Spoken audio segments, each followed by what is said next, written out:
দেশের বিরুদ্ধে নানা ষড়যন্ত্র সহ আওয়ামী সন্ত্রাস নৈরাজ্যের প্রতিবাদ বিক্ষোভ মিছিল ও প্রতিবাদ সমাবেশ করেছে তেরখাদা উপজেলা বিএনপি। রবিবার বিএনপি ও অঙ্গ সংগঠনের উদ্যোগে এ বিক্ষোভ মিছিল ও সমাবেশ অনুষ্ঠিত হয়। রাসেল আহমেদের প্রতিবেদনে দেখুন বিস্তারিত।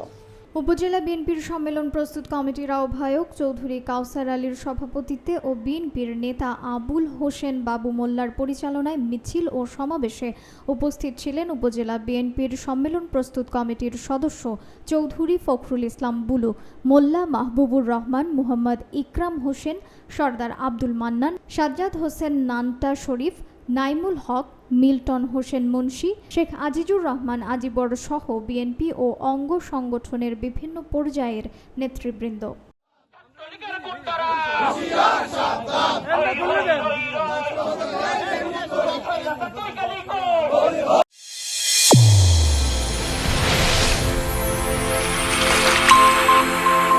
চ্যানেল A1 হৃদয় রেসপন্স।